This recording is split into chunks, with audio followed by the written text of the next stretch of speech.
Hello बच्चों, good evening. आज हम सिंटैक्स को फाइनल टच देने वाले हैं और आज ये लास्ट हो जाएगा। अब इसमें कुछ बचने वाला नहीं है। जितने भी रूल्स बचे हुए हैं और जो एक्स्ट्रा रूल हो सकते हैं आपके एग्जाम में आ सकते हैं, वो सारी चीजें हम इसमें क्लियर करा देते हैं आपका। चलिए आगे बढ़ते हैं, उससे जहां तक कल देखे थे उसके आगे बढ़ते हैं। क्वेश्चन नंबर 27 पे आ जाते हैं बच्चों।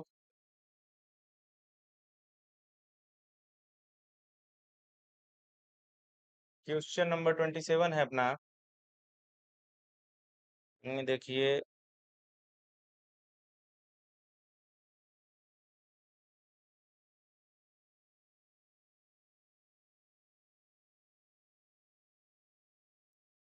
देखिए क्वेश्चन नंबर 27 क्या कह रहा है। Physics are an interesting subject.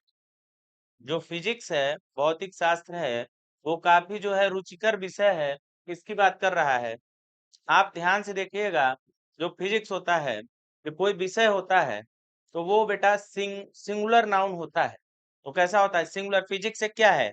जब फिजिक्स हमने बताया प्रॉपर नाउन सिंगुलर होता है, ज्यादातर ये सिंगुलर ही है। मैथमेटिक्स है, फिजिक्स है, इकोनॉमिक्स है, सिविक्स है, ये सब जितने विषय के नाम होते हैं वो सब सिंगुलर होते हैं। ठीक है, तो ये भी सिंगुलर है। और इसमें कोई बच्चा भी पहचान जाएगा कि फिजिक्स जब सिंगुलर है तो उसके साथ आर ना लगते हुए इज लगेगा। तो सिंपल सा इसमें है। तो अगर कोई चीज सिंगुलर है तो उसका हेल्पिंग वर्ब भी सिंगुलर होगा। सिंगुलर सब्जेक्ट के साथ में हेल्पिंग वर्ब सिंगुलर लगता है बच्चों। क्वेश्चन नंबर 28 पे आते हैं। The wages of sin are death. ठीक है, जब देखिए आप लोग एक रूल याद कर लीजिएगा, ये ट्रिक है एक प्रकार की। जो काफी ज्यादा प्रैक्टिस करेंगे तो आपको समझ में आ जाएगा कि क्या ट्रिक होता है। ये ट्रिक ये है बच्चों, कि अगर आपका सब्जेक्ट किसी प्रीपोजिशन से जुड़ा है, अगर आपका सब्जेक्ट किसी प्रीपोजिशन से जुड़ा हुआ है, और आपको लगता है कि हम यहाँ पे हेल्पिंग वर्ब किसके हिसाब से लगाएं, इसके हिसाब से लगाएं, किसके हिसाब से लगाएं, आपको हमेशा ये कंफ्यूजन होगी। कभी कभी एग्जाम में देखिए, जैसे ये बोर्ड का क्वेश्चन है पिछले साल का, कि the wages of sin are death. ठीक है, अब इसमें हमको प्रीपोजिशन यहाँ पे दे दिया है, ऑफ लगा के यहाँ भी लगा दिया है एक वर्ड नाउन, यहाँ पे भी नाउन। हमको समझ नहीं आ रहा है कि हम किस नाउन के हिसाब से यहाँ पे हेल्पिंग वर्ब लगाएं। तो ध्यान दीजिएगा कि ऐसे में क्या होता है कि जब सब्जेक्ट किसी प्रीपोजिशन से जुड़ा हो, तो जो बच्चों पहला वाला होता है, जो फर्स्ट सब्जेक्ट होता है, जैसे कि ये होता है। ठीक है, वैगेजेस सिंगुलर होता है, इसको प्लूरल समझने की गलती मत करिएगा।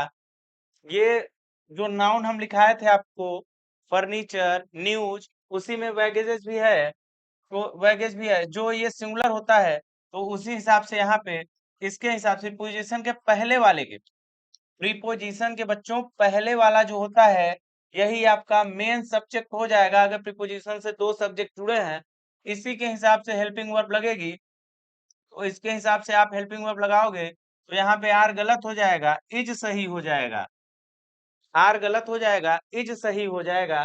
क्योंकि हमको पता है कि अगर प्रीपोजिशन से दो सब्जेक्ट जुड़े हुए हैं, तो प्रीपोजिशन के जो पहले वाला होता है, प्रीपोजिशन के जो पहले वाला सब्जेक्ट होता है, वही सब्जेक्ट अपना मेन होता है। उसी के हिसाब से हेल्पिंग वर्ब हम यूज करते हैं या लगाते हैं। चलिए आगे देखते हैं।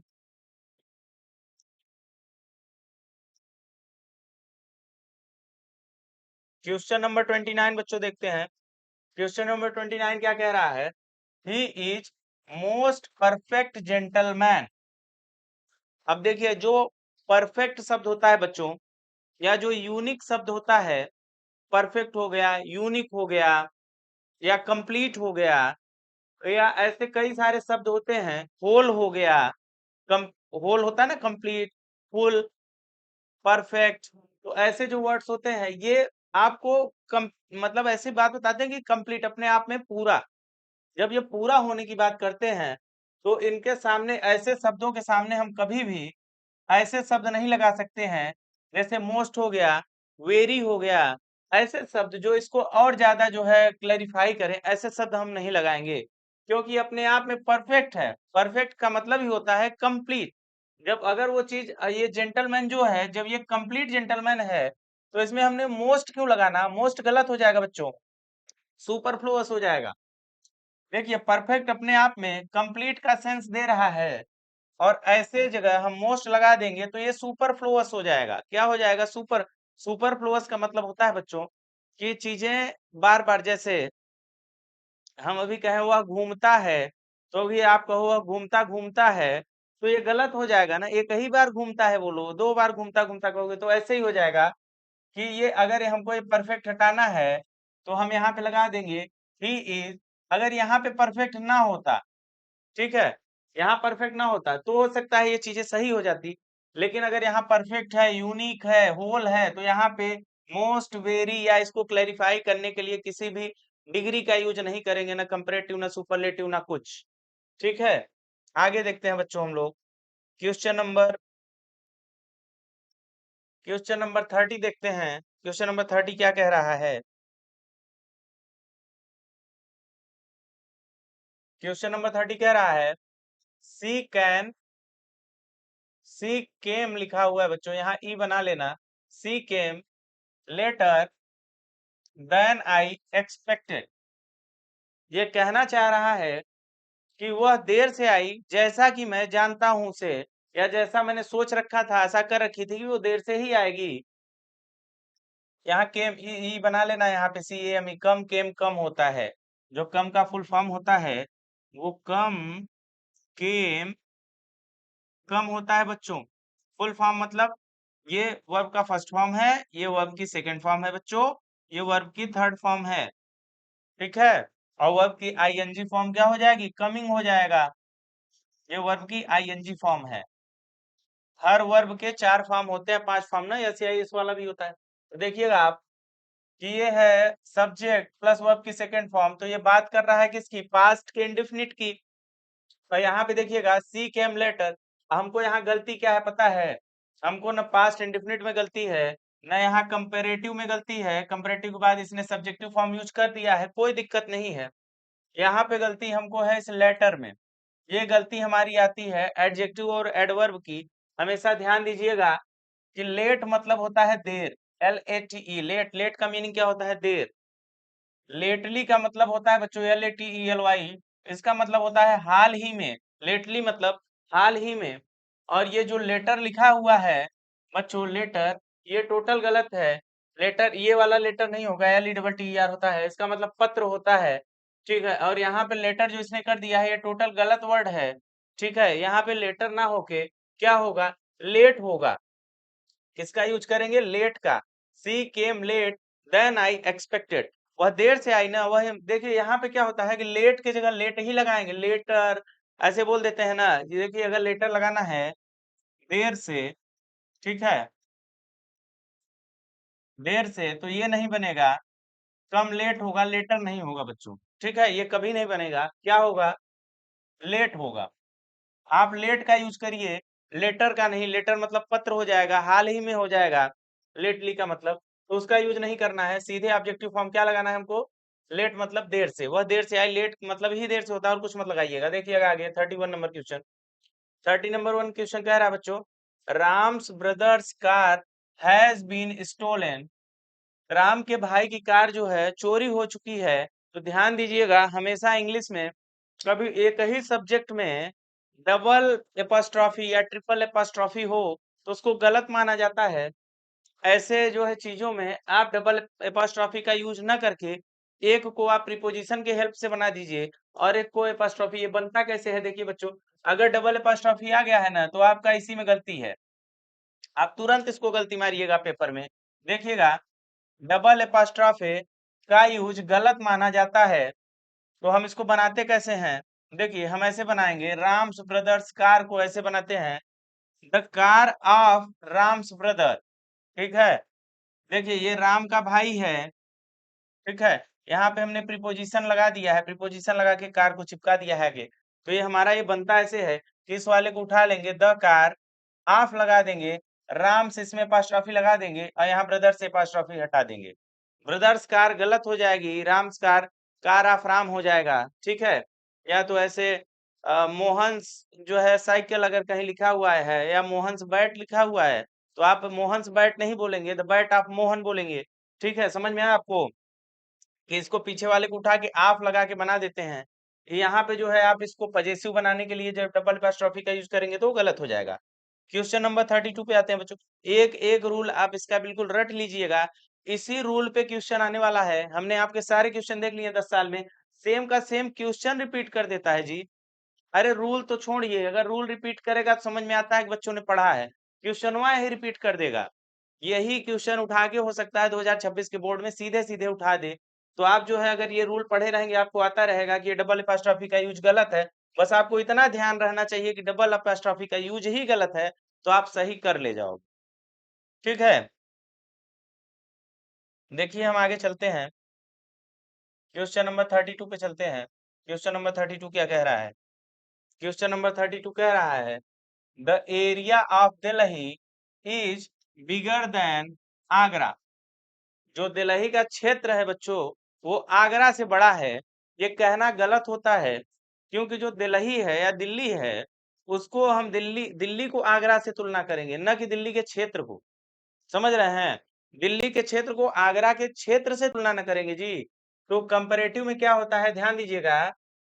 यहाँ पर दैट ऑफ का यूज करेंगे, द एरिया ऑफ का यूज करेंगे, लेकिन ऐसे नहीं लिख देते हैं सीधे सीधे, क्योंकि वो गलत हो जाएगा। तो क्वेश्चन क्या बनेगा?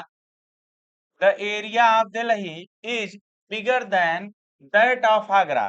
दैट ऑफ मतलब होता है कि आगरा के क्षेत्रफल से। या तो यहाँ दैट ऑफ लगा दीजिए, यहाँ पे आप लगा दीजिए bigger than the area of Agra, ऐसे लगा दीजिए। जिसकी तुलना कंपैरेटिव में ध्यान दीजिएगा, ये हमेशा ध्यान देने वाला रूल है बच्चों। यहाँ पे आप कंफ्यूजन कर ले जाओगे। जिसकी जिससे तुलना हो, जब कंपेयर की कंपेरेटिव की बात आती है, कंपेयर करने की, तुलना करने की, तो वहां पे देखिएगा कि सबसे पहले ये देन मौजूद होगा। जहां भी तुलना वाली बात आएगी ना, तो ये वहां पे पहले से बैठा रहेगा। ये वहां पे मौजूद ही होगा, पहला आप ये पकड़िएगा। आप अगर देन देखिएगा तो समझ लीजिएगा कि तुलना की बात हो रही है। और अगर तुलना की बात हो रही है तो आप पहले पार्ट में देख लीजिएगा देन के पहले किस चीज की तुलना कर रहा है। यह तुलना कर रहा है एरिया की, और एरिया को सीधे शहर से तुलना कर दे रहा है। अरे दिल्ली का एरिया, दिल्ली के उससे कैसे, दिल्ली का कोई मार्केट है या दिल्ली में कोई जगह है? अ, तो वही जगह अगर आगरा में भी है तब ना तुलना हो जाएगी। अरे दो असमान चीजों में तुलना नहीं होती है। तुलना हमेशा किसमें होती है? दो समान चीजों में तुलना होती है बच्चों। किसमें तुलना की जाती है? दो इक्वल चीजों में। अनइक्वल चीजों में आप तुलना कैसे कर पाओगे? अनइक्वल चीजों में तुलना नहीं होती है। ठीक है, अब मान लीजिए अनइक्वली करना है। कोई क्लास 12th में पढ़ रहा है, अगर उसके क्लास थर्ड वाले बच्चे से तुलना करोगे तो क्या वो सही होगा? तो वो गलत हो जाएगा। लेकिन अगर क्लास थर्ड वाले का तुलना क्लास थर्ड वाले से करोगे तो वो सही होगा, कि वो पढ़ने में ऐसा है वैसा है, जैसे कि आप लोग करते हो। ठीक है, सेम कैटेगरी के नाउन से तुलना की जाती है बच्चों। तो देन वाले तुलना के आप समझेंगे कैसे? इसको समझेंगे ऐसे, यहाँ तुलना वाला बात रहेगा, वहाँ देन पहले से मौजूद रहेगा। देन को देखकर आप जान जाएंगे कि यहाँ पे कंपेरेटिव की बात हो रही है, तुलना की बात हो रही है। फिर आगे आप देख लीजिएगा किससे किसकी तुलना कर रहा है। ये तुलना कर रहा है, देखिए एरिया ऑफ दिल्ली की। किसकी बात कर रहा है? ये एरिया ऑफ दिल्ली की बात कर रहा है, दिल्ली के क्षेत्र की बात कर रहा है। और यहाँ पे इसने केवल आगरा लिख दिया है, तो ये गलत हो गया। हमको एरिया ऑफ आगरा लगाना चाहिए, तो हमारा सही हो जाएगा। बस यही सिंपल सा रूल है, इसमें कुछ करना ना होता है। देखिए आगे, अब क्वेश्चन नंबर 33 पे आ गए हम लोग। थोड़ा क्वेश्चन नंबर 33 देखा जाए अच्छे से, देखिएगा। क्वेश्चन नंबर 33 कह रहा है he is the best man. Ban लिखा हुआ था यहाँ आपके पेपर में, बैन लिखा हुआ था, देन यहाँ पे हैज लिखा हुआ था, हैज एवर लिव्ड। ठीक है, कि आप देखिए यहाँ पे ये चीजें लिखी हुई थी। इसका मतलब ये होता है कि वो बहुत सारे लोगों में से एक थे जो यहाँ पे रहे हुए हैं या यहाँ रहते थे, ऐसा कुछ करके ये बात कर रहा है। तो देखिएगा इसका आंसर क्या बनेगा। He is one of the best main that have ever lived. यहाँ पे बच्चों ध्यान देने वाली बात ये है कि ये जो द बेस्ट मैन है, वन ऑफ द बेस्ट होता है या द बेस्ट होता है, वन ऑफ द बेस्ट या द बेस्ट लग जाए, उसके बाद यहाँ पे कोई नाउन आ जाए, फिर यहाँ पे देन न लग के, क्योंकि यहाँ तुलना की बात नहीं हो रही है, यहाँ पे चुनाव की बात हो रही है बच्चों। जब तुलना की बात होती है तब देन आता है। जब आप तुलना करते हो तब देन होता है। लेकिन अगर आप चुनाव कर रहे हो और वहां पे आपको कुछ कंजंक्शन लगाना है, तो वहां पे हम दैट लगाएंगे बच्चों। क्या लगाएंगे? दैट लगाएंगे। पहली गलती तो ये है। दूसरी गलती ये होती है, कई सारे लोगों में से, ठीक है, वह कई सारे लोगों में से एक की बात कर रहा है। जब कई सारे लोगों में से एक की बात कर रहा है, तो कई सारे लोग, हमने आपको बताया, ठीक है, कि यहाँ पे कई सारे लोगों में से एक की बात हो रही है। तो यहाँ पे क्या होगा? कई सारे लोगों के लिए क्या होगा? हैज ना लग के क्या लगेगा? हैव लगेगा। हैज ना लग के हैव लगेगा। देखिए प्लूरल हो गया ना, कई सारे लोग प्लूरल हो गए। यहाँ देखिए, he is the best man, man लिखा हुआ है ना, best man that has ever lived. तो यहाँ पे बहुत सारे लोग, अच्छे लोग रहे होंगे, उनमें से एक ये भी थे। तो उनमें से एक थे ना, अकेले तो नहीं थे। कई सारे 100 200 500 लोग रहे होंगे, उनमें से एक थे। तो हमको पता है कई सारे लोगों के लिए हम लोग क्या करेंगे? प्लूरल वर्ब यूज करेंगे, हैव का यूज करेंगे। तो आप इसको दो तरीके से पकड़ सकते हो ऐसे क्वेश्चन की गलती। पहला गलती, तो यहाँ पे कंपेयर की बात नहीं हो रही है, तो यहाँ पे देन कहाँ से आ गया? दैट रहना चाहिए। और यहाँ पे दूसरी गलती ये है कि कई सारे लोगों की बात हो रही, तो हैज कहाँ से आ गया? हैव होना चाहिए। ठीक है, देखिए यहाँ पर हम हु या दैट का प्रयोग करते हैं और हेल्पिंग वर्ब हु या दैट के पहले आने वाले नाउन से तय होती है। ठीक है, ये भी एक इसका जो है तरीका है करने का ऐसे क्वेश्चंस का, कि अगर वन ऑफ द बेस्ट आ जाए, या the best man, the best boy, the best woman, ऐसे करके कुछ आ जाए बच्चों, तो वहां पे ध्यान दीजिएगा। यहाँ पे जो है हु या दैट का हम प्रयोग करेंगे, देन का प्रयोग ना करते हुए हु या दैट का प्रयोग करेंगे। ठीक है, सब्जेक्ट का है बात हो रही है ना जी। देखिए, he is the best man, ये एक पार्ट हो गया। ठीक है, ये एक पार्ट हो गया। और उसके बाद यहाँ पे दैट कंजंक्शन लगा के दूसरा दिया है। देखिए यहाँ पे हेल्पिंग वर्ब है, हेल्पिंग वर्ब, और ये है वर्ब आपकी, ये है वर्ब। और वर्ब से पहले एवर, आप एंड नेवर, ये सब हमने बताया है, लगता है। तो ये आपकी वर्ब है, ये आपका जो है वर्ब। चलो ठीक है, इसको गायब करो यहाँ से, इसको सोचना ही नहीं है। और ये आपकी हेल्पिंग वर्ब है। तो यहाँ सब्जेक्ट ना होना चाहिए, अगर ये वर्ड यहाँ पे खत्म हो रहा है, तो सब्जेक्ट के रूप में आप हु का प्रयोग ना करेंगे। हु का दैट भी लगा दिए तो चल जाएगा, दैट लगा के चल जाएगा, लेकिन आप कोशिश करिएगा हु ज्यादा सही होता है। सब्जेक्टिव फॉर्म के लिए हु ज्यादा सही होता है। एक रूल इस पे, तीन चार इस पे आए हुए हैं आपके बोर्ड एग्जाम में क्वेश्चन, तो देखिएगा एक आगे भी आएगा तो हम उसको भी समझा देंगे आपको अच्छे से, कि हु कहाँ लगेगा, हु कहाँ, हुम कहाँ लगेगा और दैट कहाँ लगेगा। देखिए, तो यहाँ पे जब हम दैट या हु का प्रयोग करेंगे, यही ना सब्जेक्ट बनेगा। देन थोड़ी ना सब्जेक्ट बनता है। सब्जेक्टिव फॉर्म में देखिए, या तो दैट रहेगा, अगर ऐसे क्वेश्चन आएंगे तो या तो दैट रहेगा सब्जेक्टिव फॉर्म में, और या तो हु रहेगा बच्चों। ध्यान देना, या तो सब्जेक्ट अगर बनाना होगा तो ये, तो यहाँ पे अगर हेल्पिंग वर्ब है तो उसके पहले सब्जेक्टिव फॉर्म ना आना चाहिए। तो इससे गलती पकड़ लेना। और उसके बाद कई सारों की बात हो रही तो हैव लगेगा। चलिए आगे चलते हैं, क्वेश्चन नंबर 34 पे चलते हैं हम लोग। क्वेश्चन नंबर 34 क्या कह रहा है? It is I who is your best friend. इसको तो बड़ा इजी है, बड़े आराम से पकड़ सकते हो, उसमें कुछ करना ही नहीं है। देखिए, इट इज आई, ठीक है, ये चीज ठीक है। इट इज के बाद आप आई लगाते हो।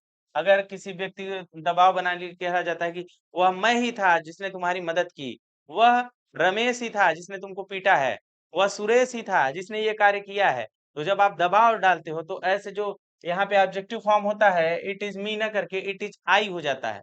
क्या हो जाता है? सब्जेक्टिव फॉर्म आई हो जाता है। सब्जेक्टिव फॉर्म रमेश हो जाता है, it is Ramesh, it is Suresh, it is Mahesh, ऐसे करके। ठीक है, it is I who am your best friend. यहाँ एम कहाँ से आया?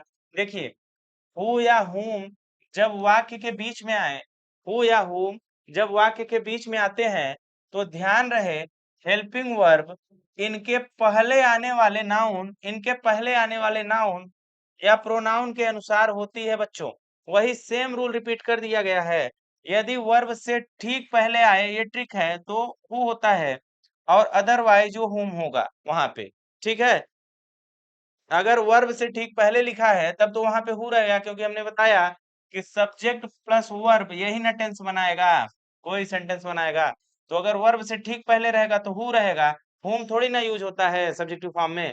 अब देखिए पिछला वाला क्वेश्चन आप लोग फिर से देखिएगा। देखिए यहाँ पे, देखिए ये कह रहा है कि यहाँ पे दैट या हु है। दैट, यहाँ पे बच्चों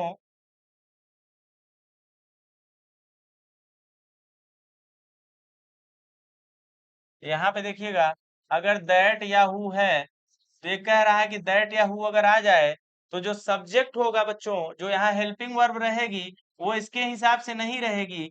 वो किसके हिसाब से रहेगी?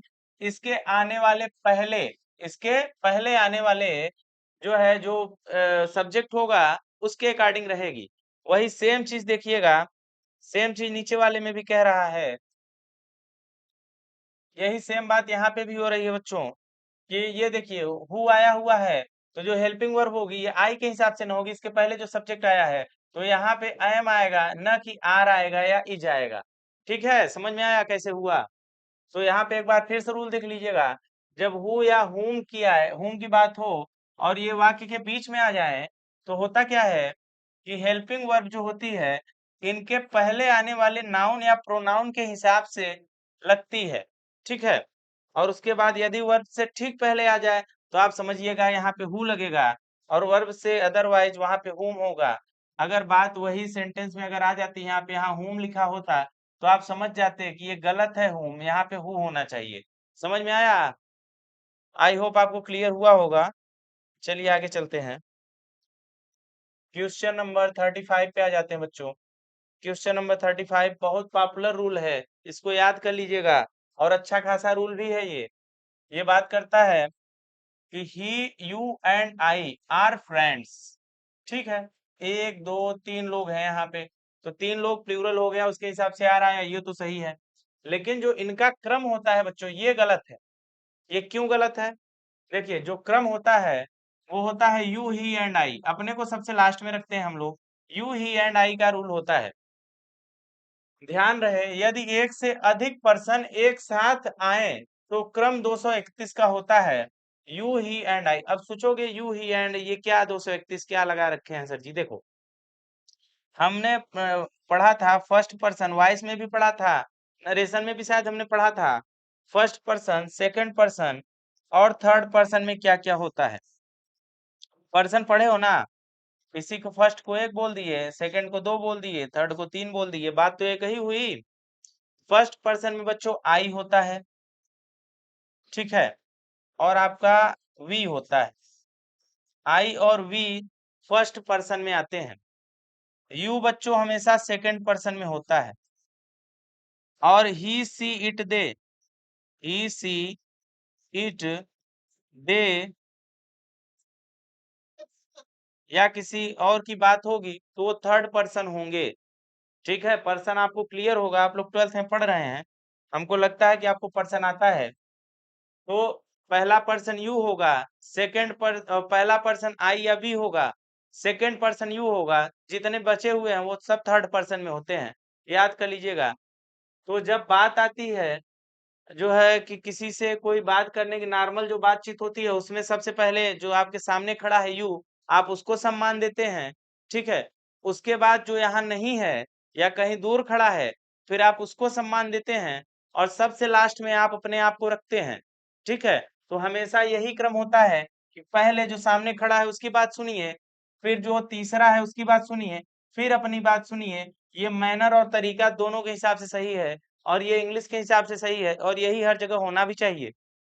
ठीक है, इंग्लिश एक लैंग्वेज है बच्चा, लैंग्वेज किस पे बनती है? मैनर्स पे ही ना बनती है, कैसे बोलना है, कैसे जो है लिखना है, कैसे सामने वाले से क्या बातें करनी है, कैसे क्वेश्चन पूछना है, यही ना सब है। तो जब बोलने वाली लैंग्वेज है उसी हिसाब से बनेगी। तो आप थोड़ा थिंक करिएगा तो अपने आप इसका क्लियरिटी आपको मिल जाएगा। तो देखिए यहाँ पे क्या होगा, 231 आप करेंगे, सेकंड पर्सन यू सबसे पहले, थर्ड पर्सन उसके बाद उसकी बात सुनेंगे, और लास्ट में अपनी बात सुनेंगे, और फिर ये प्लूरल हो गए तीन लोग तो आर लगा दिए, बिल्कुल सही। अब देखिए, यदि सारे पर्सन, यदि सारे पर्सन प्लूरल हो या गलती स्वीकार करने की बात आए तो क्रम 123 का हो जाता है। देखिए, अगर जो है क्या होता है कि कहीं कोई गलती करने की बात आए, मान लो किसी ने चोरी की है, तीन चार लोगों ने मिलकर चोरी की है, तो चोरी करने में जो बात आती है कि अगर आप पकड़े गए तो आपको स्वीकार करना होगा कि हाँ हमने चोरी की है, पांचों ने। तो अगर चार पांच लोग हो तो आप शुरू अपने से करोगे कि हाँ मैंने भी की है, फिर जो तुम्हारे सामने होगा दूसरा भाई उसको बताओगे कि इसने भी की है, बाकी जो तीन दूर खड़े हैं उनको बताओगे हाँ उन्होंने भी साथ दिया था हमारा। तो अगर चोरी के मतलब गलती की बात होती है, कोई सी भी गलती की बात होती है किसी प्रकार की, क्लास में अगर बदमाशी कर रहे हो तो टीचर आते हैं पूछते हैं तो आप बताओगे, कैसे बताओगे? पहले बताओगे कि हाँ सर मैंने गलती की है, और तुम करते उल्टा हो। तुम अपना ना बता के पहले तीसरे को बताओगे, सर जी वो पीछे बैठा है वो गलती किया है, ये गलत तरीका होता है। पहले आप अपनी गलती बताओगे कि हाँ मैं बदमाशी कर रहा था, फिर दूसरे की बताओगे कि हाँ ये भी बदमाशी कर रहा था, और फिर तीसरे की बताओगे कि ये भी था शामिल इसमें। तो 123 की बात होती है बच्चों, फर्स्ट सेकंड थर्ड ऐसे लगता है फिर वहां पे। देखिए, और अगर बात प्लूरल की हो जाए, प्लूरल मतलब वी, दे, ठीक है, और क्या है, वी, यू, एर। देखिए प्लूरल की बात हो जाए तब भी क्रम 123 का हो जाता है, क्यों? अरे वी में एक से ज्यादा पर्सन होगा तभी ना वी होगा। डब्ल्यू वी मतलब हम होता है, हम का मतलब अकेला नहीं होता, अकेला होगा तो आई हो जाएगा। यहाँ पे हम की बात होगी, मतलब तीन चार लोग तो हम ही हैं। तो जब हम तीन चार लोग साथ में खड़े हैं, अब प्लूरल हैं, तो सबसे पहले मैं अपना भी जोड़ूंगा, फिर दूसरे वाले को दूंगा, तब तीसरे को देखता हूं मैं। पहले दूसरे वाले को लिया आता है, तो दूसरे वाले के चक्कर में यहाँ होता है क्या कि पहले बी आ जाता है, क्योंकि दूसरा वाला जब मेरे साथ में ही है तो पहले बी आ जाएगा बच्चों। तो ये क्रम फिर गड़बड़ हो जाएगा, एक हो जाएगा, फिर जो दूसरा बगल में खड़ा है उसको भी ले लेंगे, और फिर जो तीसरा बचा हुआ है उसको ले लेंगे। तो यहाँ 1 2 3 हो जाता है, ठीक है। तो ध्यान दीजिएगा, ये एक तरीके का आपके एग्जाम में आया हुआ है, ये वाला क्वेश्चन आज के पेपर में आया हुआ है, इसमें तीन तरीके बन सकते हैं, और ये तीनों हमने यहाँ पे आपको बता दिए हैं कि क्या पता कि इस साल आपकी किस्मत अच्छी हो और ये वाला रूल ना देखे, ये वाला रूल दे दिया जाए, 1 2 3 वाला, और आप परेशान हो जाएं कि अरे इसमें क्या होगा। तो आप तीनों रूल जानते रहिए कि अगर गलती या जो है कोई वो हुआ प्लूरल हुआ, तीनों प्लूरल में सब्जेक्ट रहेंगे, या गलती स्वीकार करने की बात आएगी तो 1 2 3 होता है, अदरवाइज 2 3 1 होता है हर जगह। ये याद कर लीजिएगा। 231 नॉर्मल, और 123 गलती या फिर प्लूरल, या फिर गलती या प्लूरल, गलती या प्लूरल, और ये होता है नॉर्मल, हर जगह यही यूज होगा। गलती या प्लूरल होने पे 123 यूज होगा। आई होप आप लोग को ये रूल क्लियर हुआ होगा, कि आप देख लीजिए इस पे, we, you and they are learning English, ये भी सही है। और ये देखिए, I, you and he committed this mistake, ठीक है, ये भी सही है, मिस्टेक की बात हो रही है, तो 123 का रूल लग गया है। 36 देखिए बच्चों, क्वेश्चन नंबर 36 आपका क्या कह रहा है? क्वेश्चन नंबर 36 बड़ा ही प्यारा क्वेश्चन है, वाइल वाला है। इसमें लिखा हुआ है sitting on the gate, gate पर बैठे हुए, अ स्कॉर्पियन एक बिच्छू ने स्टंग हिम, उसे काट लिया। और गेट पे बैठा था, एक बिच्छू ने उसे काट लिया, ठीक है। पास्ट की बात हो रही है बच्चों, ऐसे सेंटेंसेस में पास्ट की बात होती है। वो ये काम कर रहा था, फिर ये हो गया, मतलब पास्ट में ही ना बताओगे आप। तो देखिए वो सीट बैठा हुआ था उसको काट लिया, तो इसमें होता क्या है, यदि सब्जेक्ट एक है तो उसे एक बार तो लिखेंगे ही, लेकिन अगर दो बार लिखना है तो वहां पे व्हाइल का यूज हम लोग कर देते हैं। और व्हाइल का यूज में ध्यान देने वाली बात है, कामा का स्पेशल रोल होता है यहाँ पे कामा रहेगा, और वहां पे आपको दूसरा उसके बाद क्या होता है, विशेष ध्यान देना होता है, और साथ में वर्ब का थर्ड फॉर्म का भी ध्यान देना होता है। तो देखिए, यहाँ पे वर्ब का थर्ड फॉर्म आपको दिख जाए कहीं पे, और यहाँ पे कामा दिख जाए, ठीक है, और यहाँ पे बात जिरंड से स्टार्ट हो जाए, आईएनजी फॉर्म से स्टार्ट हो रही है, तो आप ध्यान दीजिएगा कि ये बात अजीब लग रही है कि उसको जो है बैठे हुए, कहाँ बैठे हुए, गेट पर बैठे हुए, जो है गेट पे बैठे हुए से क्या हो गया, गेट पर बैठे उसे बिच्छू ने काटा। ये बात ही गलत हो जा रही है, गेट पे बैठे उसे बिच्छू ने काटा। पता चला बिच्छू गेट पे बैठा था कि वो गेट पे बैठा था, समझ में ही नहीं आ रहा है। फिर हमने क्या किया, हमने यहाँ पे कामा लगाया और यहाँ पे व्हाइल का यूज किया, व्हाइल का यूज किया, while sitting on the gate. अब क्लियर हुआ हमको कि जब वो गेट पे बैठा था। अच्छा आप ये बताओ कि इसमें से कौन सा सही होगा, गेट पर बैठे हुए बिच्छू ने काटा, गेट पर बैठे उसे बिच्छू ने काटा, उसे बिच्छू ने काटा, बिच्छू ने काटा, ये वाला ज्यादा सही लग रहा है या ये वाला सही लग रहा है? जब वह गेट पर बैठा था, गेट पर बैठा था, तब उसे बिच्छू ने काटा, बिच्छू ने काटा। चलो ठीक। कौन सा ज्यादा सही लग रहा है कि गेट पर बैठे उसे बिच्छू ने काटा, या ये वाला कि जब वह गेट पर बैठा था तब उसे बिच्छू ने काटा? तो बच्चों जब से शुरू होगा तो ये ज्यादा बढ़िया लग रहा है। तो सिंपल सी बात है, जब को बनाने के लिए हम यहाँ पे व्हाइल का यूज कर देंगे, वेरी सिंपल। व्हाइल लगा दिए, while sitting on the get a scorpion stung him. Clear है? आपको अगर यहाँ रहेगा ऐसे आईएनजी से शुरू होगा, आप समझिएगा कि अगर वहां पे ऐसे अर्थ आधा अधूरा निकल रहा है तो आप उसे पूरा करने के लिए व्हाइल का यूज कर लीजिएगा। और व्हाइल का यूज करने के लिए ध्यान रहे कि आपको कामा दिखेगा वहां पे और वर्ब की थर्ड फॉर्म भी दिखेगी सेकंड पार्ट में। चलिए देखिए आगे चलते हैं हम लोग। Question number 37। क्वेश्चन नंबर 37 कह रहा है सी हैव संग अ सॉन्ग। उसने एक गाना गाया। तो हमको पता है, हम जो है पढ़ चुके हैं प्रेजेंट का परफेक्ट टेंस। प्रेजेंट का परफेक्ट टेंस हम पढ़ चुके हैं, और हमने वहां पे पढ़ा था कि जो होता है सब्जेक्ट होता है उसके साथ हैज या हैव लगता है, प्लस वर्ब की थर्ड फॉर्म लगती है, प्लस ऑब्जेक्ट और अदर वर्ड होते हैं। और लेकिन हमने ये भी पढ़ा था कि अगर सिंगुलर सब्जेक्ट रहेगा तो हैज लगेगा, और प्लूरल सब्जेक्ट रहेगा तो हैव लगेगा। ये हमने पढ़ा है। तो ये देखिए, हैज या हैव प्लस वर्ब की थर्ड फॉर्म प्लस हैज या हैव प्लस वर्ब की थर्ड फॉर्म, ये हमको बताती है कि भैया ये कौन सा टेंस है, ये प्रेजेंट का परफेक्ट टेंस है। फिर हमने देखा कि अच्छा ये तो हैज लग गया, ये सब्जेक्ट हमारा सिंगुलर है। फिर हमको पता चला यहाँ हैज ना लग के क्या लगेगा, हैव लगेगा। तो यहाँ पे हैव लग जाएगा और हमारे क्वेश्चन सही हो जाएगा। बहुत इजी क्वेश्चन है, ऐसे क्वेश्चन भी आते हैं पेपर में, इसलिए हमने एक उठा लिया कि जो है टेंस के अलावा भी ऐसे क्वेश्चन आपके पेपर में आ सकते हैं। देखिए क्वेश्चन नंबर 38 लिखिएगा। ये कह रहा है many a boy were playing in the field. Many a boy were playing in the field. तो हमने कल एक रूल पढ़ा था देयर वाला, कि देयर वाले में क्या होता है। ऐसे ही यहाँ पे एक रूल है बच्चों कि जो मेनी होता है यह बहुत ही अलग टाइप का प्राणी है। इसको ध्यान देना कि अगर केवल मेनी लिखा रहेगा तो ये प्लूरल होगा। अगर मेनी के साथ में ए आ जाए तो ये सिंगुलर हो जाता है। अगर मेनी के साथ में एन आ जाता है बच्चों तो भी ये सिंगुलर हो जाता है। ध्यान दीजिएगा, मेनी अगर है तो प्लूरल, मेनी अ है तो सिंगुलर, मेनी एन है तो भी सिंगुलर। तो यहाँ पे मेनी अ है तो इससे हमको पता चला ये सिंगुलर होगा। जब सिंगुलर होगा तो यहाँ पे वर न लग के बेटा वाज लगेगा। ठीक है, सिंगुलर के लिए सिंगुलर वर्ब आएगी, हेल्पिंग वर्ब आएगी, तो ये वाला सही हो जाएगा अपना। क्लियर हुआ? इसको आपको बस मेमोराइज एक दो बार कर लीजिएगा, याद हो जाएगा। देखिए एक एग्जाम्पल भी इसका है, एग्जाम्पल भी देखते चलिए।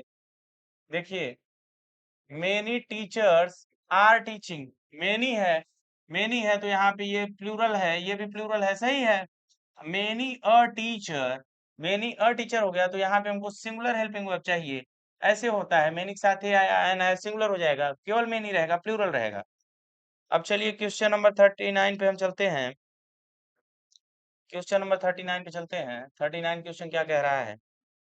39 नंबर क्वेश्चन कह रहा है कि नदी की बात हो, पर्वत की, समुद्र की इत्यादि प्राकृतिक चीजों की बात होती है अगर कोई, ठीक है, प्राकृतिक चीजों की बात होती है जहाँ पे, वहां पे हमको द का यूज करना होता है।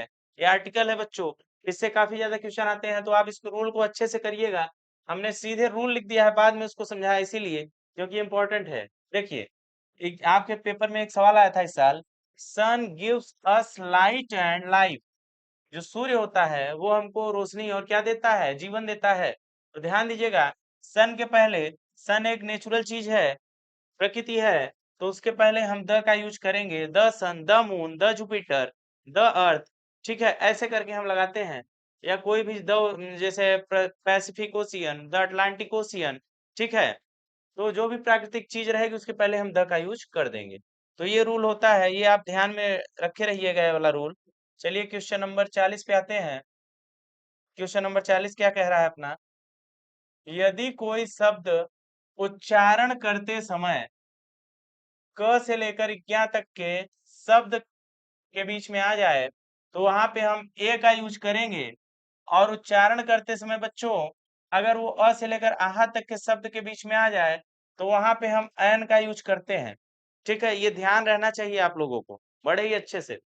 देखिए, ही इज, ये आपके बोर्ड पेपर में सवाल आया हुआ है, ये आपके बोर्ड का क्वेश्चन है इस साल का। He is an European. देखिए हम इसको यूरोपियन को कैसे पढ़ते हैं, ऐसे पढ़ते हैं ना, यूरोपियन। अब देखिएगा बच्चों, ये जो यह है, ये क से लेकर ज्ञ तक में ना आता है, अ आ इ में तो आता नहीं है। तो इसलिए हमको यहाँ पे यह है तो यहाँ पे ए लगाना चाहिए। He is a European. ऐसे ही बच्चों यूनिवर्सिटी होता है, यूनिवर्सिटी होता है, काफी बार एग्जाम में आ जाता है। तो यूनिवर्सिटी ऐसे लिखा जाता है बच्चों, यूनिवर्सिटी, यूनिवर्सिटी यह से स्टार्ट होता है। जब यूनिवर्सिटी यह से स्टार्ट हो रहा है तो इसको अ यूनिवर्सिटी बोलेंगे, न कि एन यूनिवर्सिटी बोलेंगे। देखिए, ही इज अ यूरोपियन, ये सही है। ही इज एन यूरोपियन गलत होता। ठीक है, इसमें देखिए एक सवाल और आया हुआ है। ये बार बार रिपीट रिपीट कर रहा था तो इसको हमने ले लिया, क्योंकि ये क्वेश्चन बार बार आपके बोर्ड पेपर में रिपीट करता है। His brother is an university student. देखिए यहाँ पे यूनिवर्सिटी बोलते हैं ना, यूनिवर्सिटी थोड़ा ना बोलते हैं, यूनिवर्सिटी बोलते हैं। तो उसके पहले एन गलत हो जाएगा, अ यूनिवर्सिटी स्टूडेंट होगा। ठीक है, क्यों होगा? क्योंकि यूनिवर्सिटी यह आ रहा है। हमको पता है कि अगर उच्चारण करते समय क से लेकर इज्ञा तक की बात होगी तो वहां पे हम अ लगाएंगे, और अ से लेकर आहा तक के अगर शब्द आ गए तो वहां पे हम एन लगाएंगे। ये क्लियर होना चाहिए। ए ई आई ओ यू वाला रूल बेटा फेल कर जाता है, वो छोटे बच्चों के लिए सही है, आप लोगों के लिए यहाँ पे फेल कर जाएगा। ठीक है, आगे देखिएगा।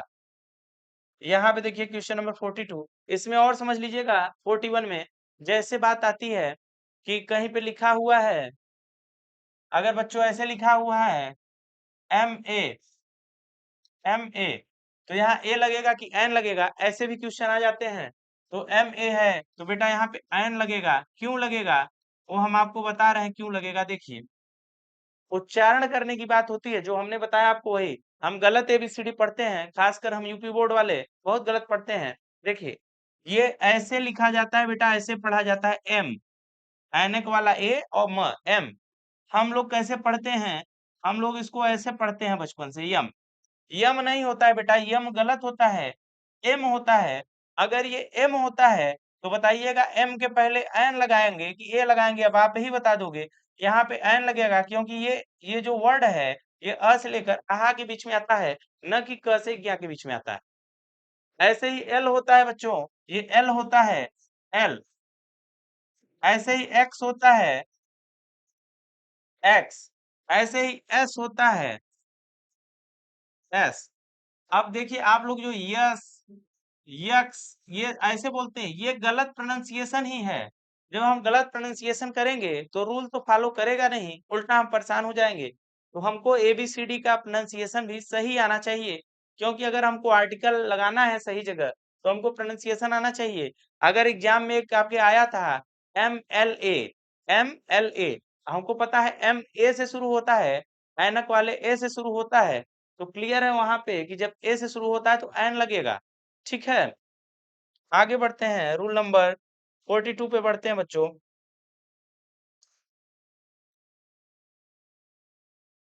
देखिए, रूल नंबर 42 क्या कह रहा है? ये कह रहा है the Canberra is the capital of Australia. ये गलत है बेटो। यहाँ पे बच्चों ये क्या होगा, कैनबरा में द नहीं लगेगा। क्यों नहीं लगेगा?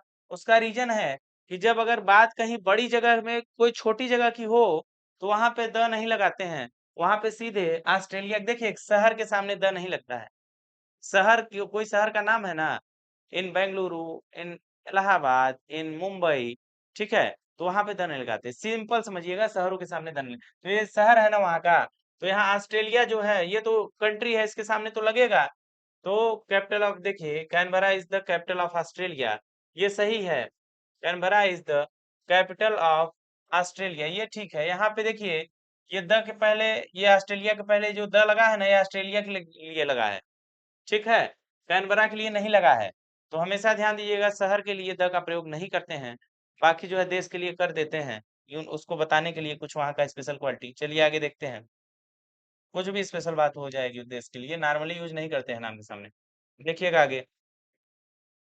अब ये प्रैक्टिस आपको कहाँ से होगी? जब हम आर्टिकल अलग से लाएंगे आप लोगों के लिए, तो आर्टिकल के कम से कम 50 क्वेश्चन आपको प्रैक्टिस करा देंगे, क्योंकि आर्टिकल में इतने एग्जाम्पल हैं कि एग्जाम्पल लेते लेते आप बिना अपने से एग्जाम्पल सोचे आप नहीं कर पाएंगे।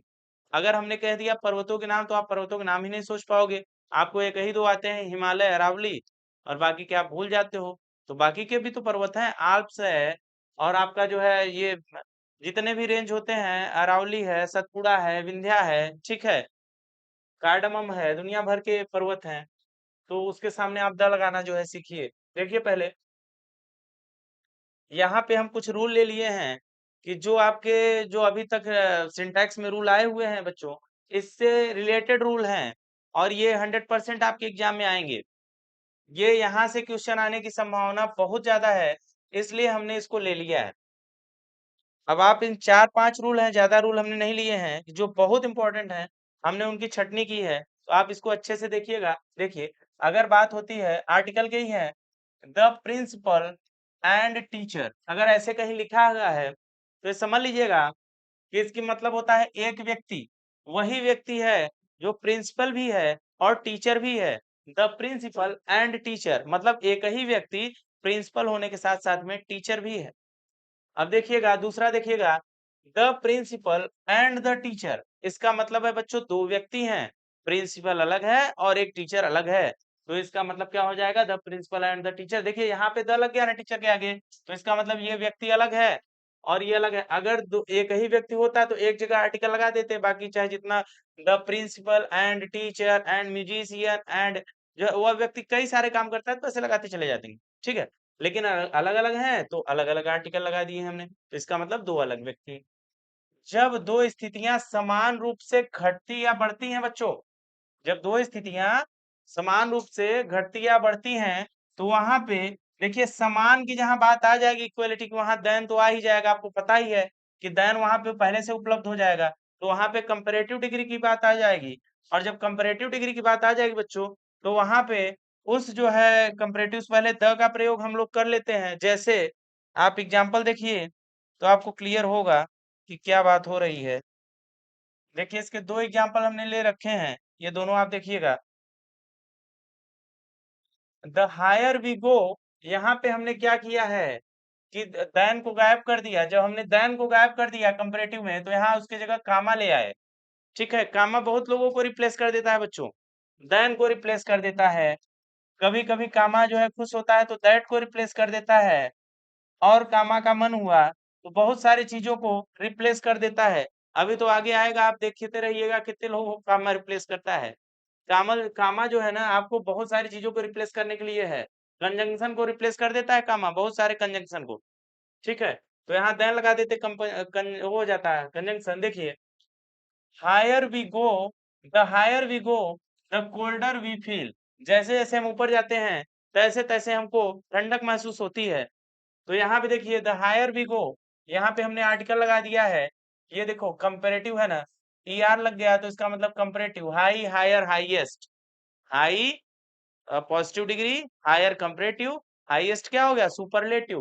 तो यहाँ कंपेरेटिव की बात कर रहा है तो यहाँ पे द लग गया। अब दूसरे में देखिए, कोल्ड, कोल्डर, कोल्डेस्ट, ठीक है। कोल्डर क्या हुआ, कंपेरेटिव हुआ, उसके पहले हमने द लगा दे दिया।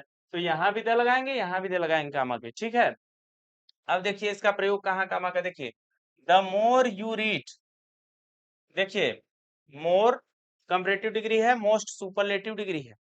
यहाँ पे देखिएगा, मोर यू विल अंडरस्टैंड, जैसे जितना ज्यादा आप पढ़ोगे उतना ही ज्यादा आप समझोगे, ठीक है। यहाँ पे हमने कामा लगा दिया रिप्लेस करने के लिए कुछ चीजों को।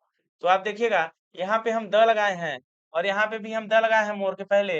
अब मान लीजिए हम कंपेरेटिव के पहले द न लगाते, एग्जाम में क्वेश्चन कैसे आएगा कि the more you read more you will understand, यहाँ से द गायब कर देगा, ऐसे गायब कर देगा द। आपको समझ नहीं आएगा इसमें करना क्या है। तो इसमें बच्चों यही करना होता है, अगर यहाँ पे कंपैरेटिव है, कामा लगा के एक बना दिया है, तो यहाँ पे अगर सेम बात उसी टाइप से रिपीट की जा रही है, तो आप ध्यान दीजिएगा यहाँ पे आप द का यूज करेंगे कंपैरेटिव से पहले, ठीक है। चलिए कुछ क्वेश्चन आगे का उठाते हैं, दूसरा रूल देखते हैं। देखिए, ये वाला भी आपके एग्जाम में रिपीट हुआ है कई बार, तो पूरे को हम एक ही बार में ले लिए क्योंकि बहुत रिपीट करता है।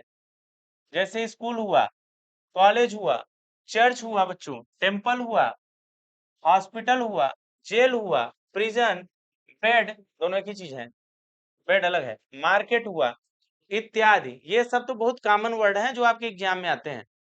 आदि जो है चीजें होती हैं, इनका अर्थ जो होता है देखिए अगर उसी चीज के लिए यूज हो रहा है, अगर कोई बच्चा है तो बच्चा तो स्कूल जाता है, तो अगर वो स्कूल जाता है, वो विद्यार्थी है, विद्यार्थी स्कूल जाता है, तो वहां पे हम क्या करते हैं कि यहाँ पे आर्टिकल नहीं लगाते हैं बच्चों।